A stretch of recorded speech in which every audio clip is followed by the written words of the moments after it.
Till now we have studied about the structure of leaf, stem, flower, fruit in any of the plant, whether it can be dicot or monocot. But how these flowering plants belonging to any family can be represented? In order to understand the representation of such flowering plants, it is necessary to understand about the floral formula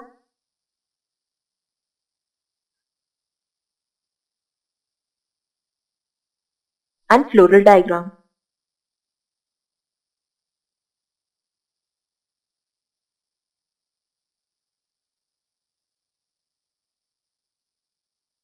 Let us first of all study about the floral formula. In the construction of the floral formula, there are various things that has to be mentioned during the description. For example, the number of members in the floral whorls, that is can be calyx, corolla, gynoecium or androecium.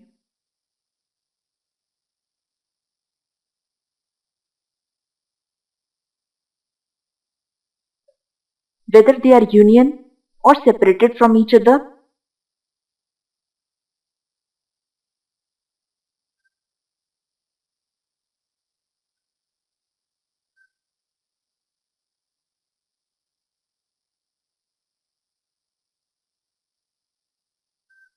Whether they are inserted on thalamus,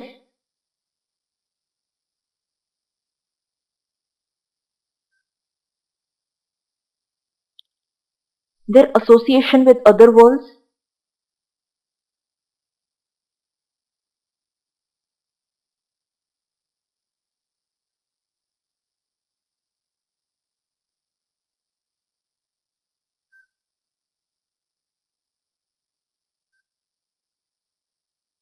and various others are taken into account before understanding the details of any flowering plant.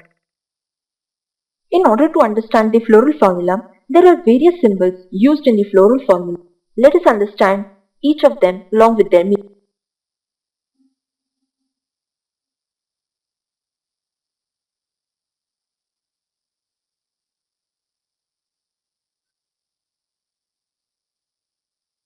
As said, there are various symbols in the floral formula.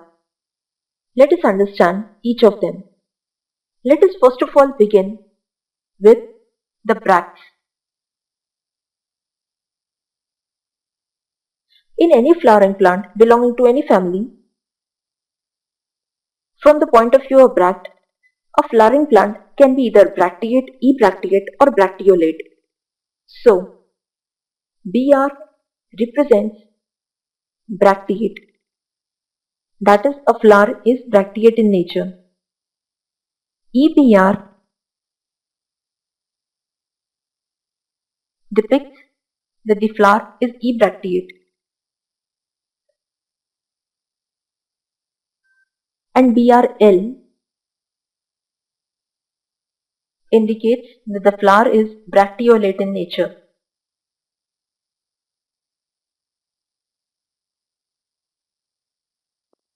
The second feature is the symmetry of the flower.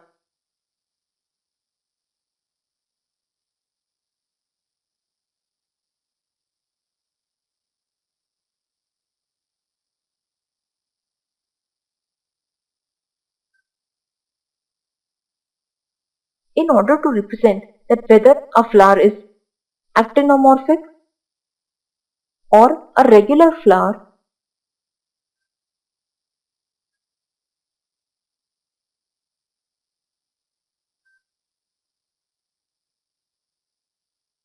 it can be represented by this symbol. And if it is a zygomorphic or irregular flower,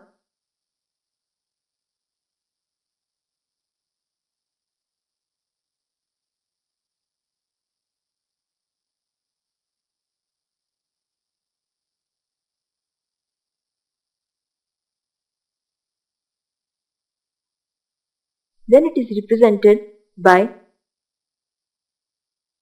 or percentage.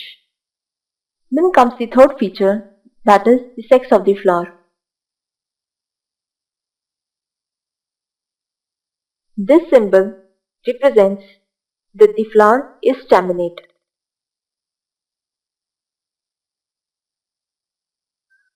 This symbol represents that the flower is pistillate.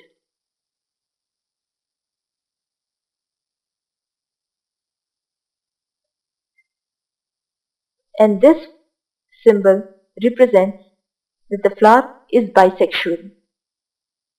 That is possess both gynoecium and androecium. Then the fourth feature includes calyx.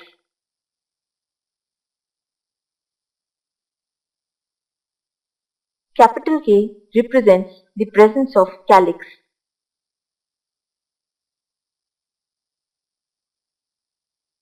This symbol represents that presence of four free sepals.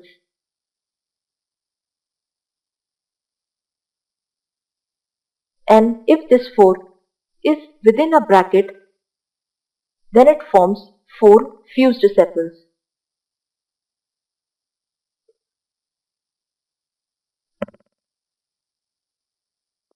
Then the fifth feature comes is the corolla. The presence of corolla in any flower is depicted by capital C. Similarly, C4 indicates 4 free petals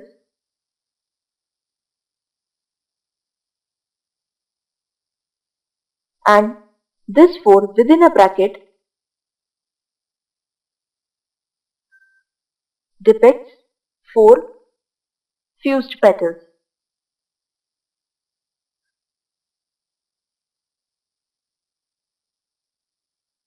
Following it, another feature is perianth, that is both calyx and corolla, or combination of them. P represents perianth, that is perianth in a flowering plant. Similar way, P6 represents 6 free tepals, that is formed by the combination of calyx and corolla. And P within bracket 6 represents 6 fused tepals.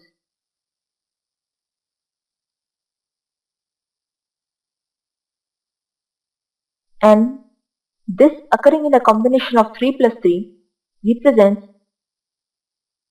6 tepals in 2 whorls of 3 each.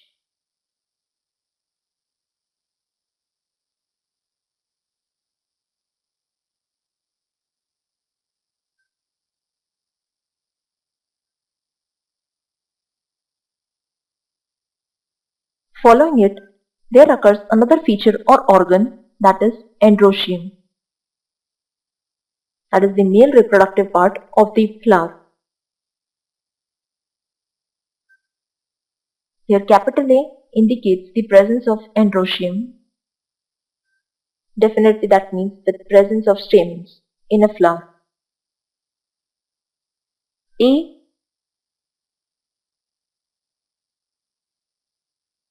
five depicts 5 free stamens.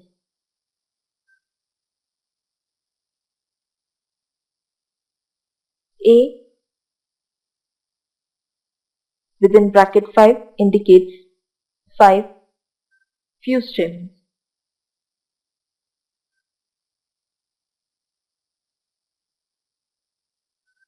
Then occurring in a combination of 2, that is A5 plus 5 depicts 10 stamens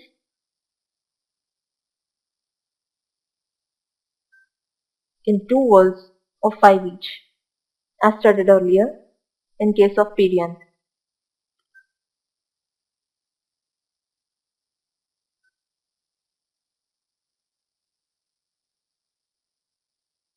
Then another symbol is 0. It depicts that stamens are absent. That is, there is no presence of androecium, male reproductive part of the flower. Then comes A with a small a that represents that stamens are indefinite in number.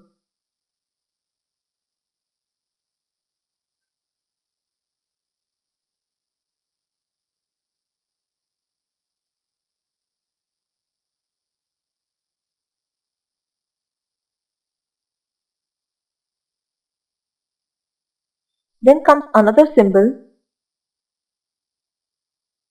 that is C fused with A, forms epipetalous stamens.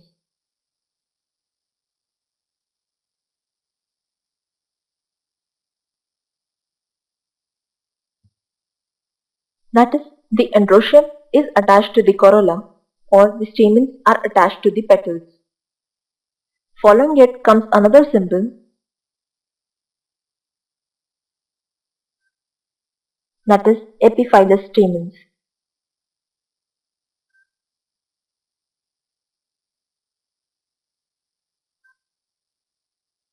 That are, stamens are attached to the tepals or the perianth. Following it comes the last organ, that is gynoecium, female reproductive part of the flower. G represents the presence of gynoecium or pistils. Similarly, G2 represents two free carpels or pistils. Similarly, G within bracket 2 represents two fused carpels.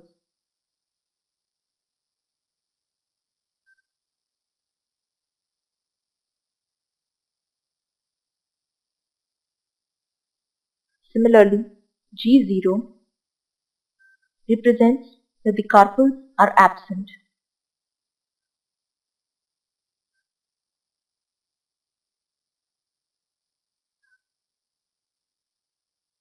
G2 within bracket with an underscore represents a bicarpellary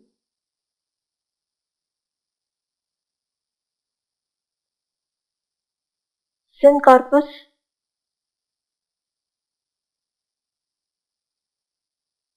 and superior ovary.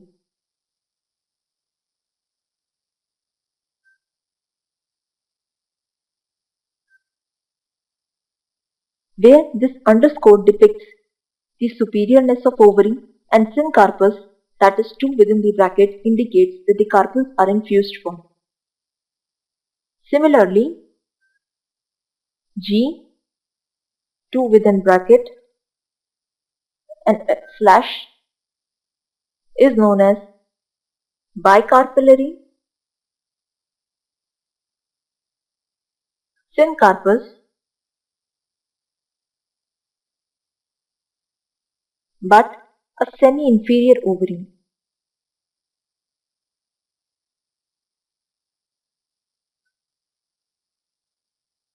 That is, the slash in between represents the semi-inferior ovary.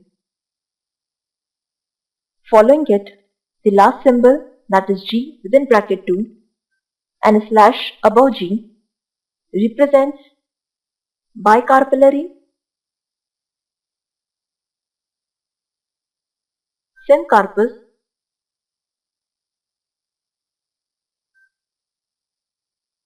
but a inferior ovary.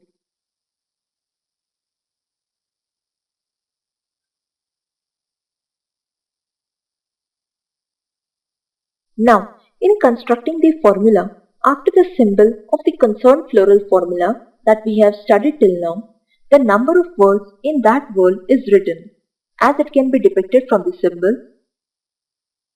Let us understand the floral formula with the help of an example. This figure represents the mustard plant. This outer dark green portion represents the calyx, that is, they are the sepals. The inner purple portion is the corolla, that is, they are the petals. This outer is the male reproductive part of the flower, that is androecium, and the inner wall is gynoecium, that is the female reproductive part. Accordingly, they can be written as, that is, a regular or an actinomorphic flower with bisexual, that is, possess both androecium and gynoecium. Calyx occurs in 2 plus 2 form, that is 4 but is arranged in 2 plus 2 whorls of each. Corolla are 4. Then occurs following androecium,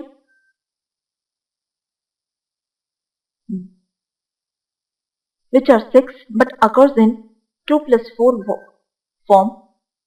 Then comes gynoecium or the pistils or carpels that possess superior ovary and is bicarpellary syncarpus. This corolla and the calyx both are arranged in 2 plus 2 whorls of each. That is,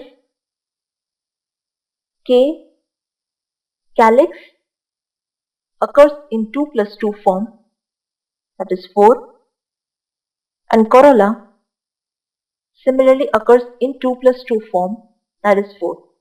Similarly, androecium that occurs in 2 plus 4 form, which is 6, and gynoecium occurs only single form, that is 2. Thus, this depicts the floral formula of the mustard plant.